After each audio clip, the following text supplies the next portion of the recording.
Mishra, neuro physiotherapist. आज हम आपसे बात करने जा रहे हैं स्ट्रोक के बारे में।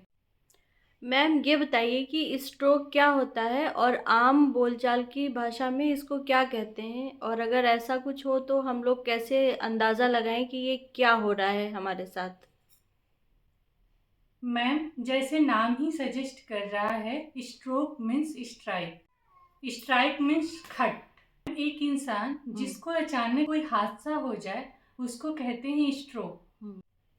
Stroke is a accident. इसको मेडिकल टर्म्स में हम सीवीए भी कहते हैं। सी मीन्स होता है सेरेब्रो, वी मीन्स होता है वेस्कुलर और ए मीन्स होता है एक्सीडेंट। सेरेब्रो मीन्स होता है ब्रेन और वेस्कुलर मीन्स होता है ब्लड को सप्लाई करना हमारे ब्रेन तक, एंड ए मीन्स एक्सीडेंट, जैसा कि मैंने आपको पहले भी बताया।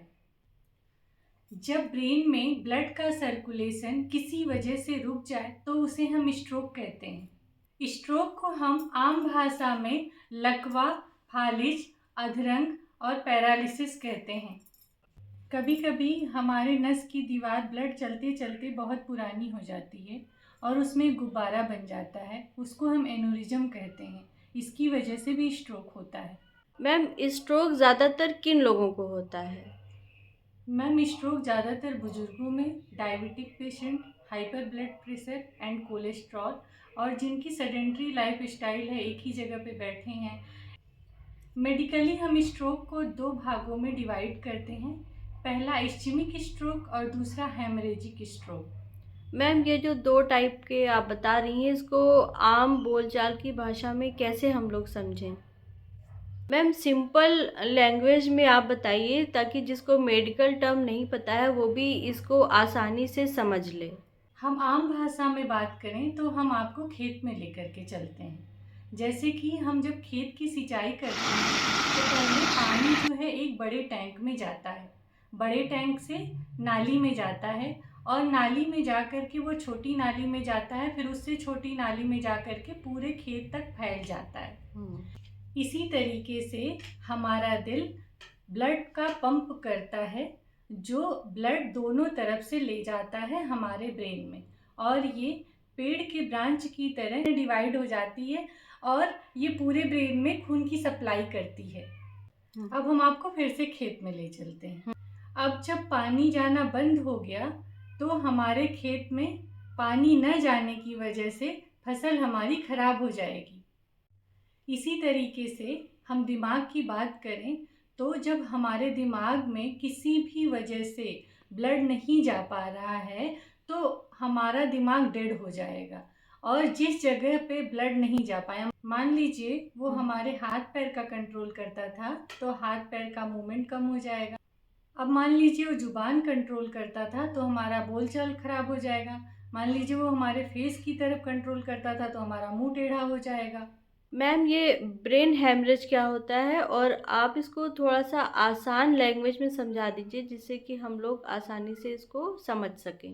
मैम, हम बात करते हैं ब्रेन हेमरेज की तो हम आपको फिर से खेत की तरफ ले चलेंगे। खेत में जो पानी जा रही थी पाइप से वो किसी भी वजह से फट गई, जिसकी वजह से खेत में पूरा पानी भर गया और हमारा फसल खराब हो गया। इसी तरीके से अब हम बात करते हैं दिमाग की।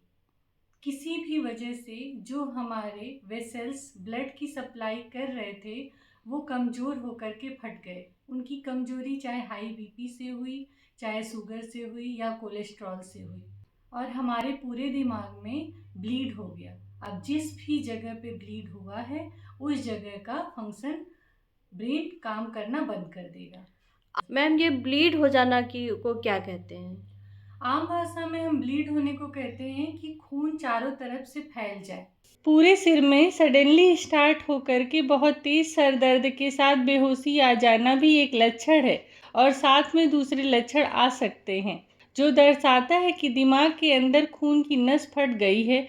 हेमरेजिक स्ट्रोक ज़्यादातर यंगस्टर में होता है और ये हाई बीपी की वजह से भी होता है। मैम ज़्यादातर लोगों से ये सुना है कि ठंड में स्ट्रोक का ख़तरा ज़्यादा रहता है, तो हम लोग क्या प्रिकॉशन लें? मैम, बेसिकली मोटे गर्म कपड़े पहने, गर्म जगह पे रहें, बाहर ना वॉक करें, लेकिन ये भी ना करें कि आप बिल्कुल आराम तलब हो जाएं। आप घर के अंदर ही एक्टिव रहिए, हल्की फुल्की एक्सरसाइज करिए।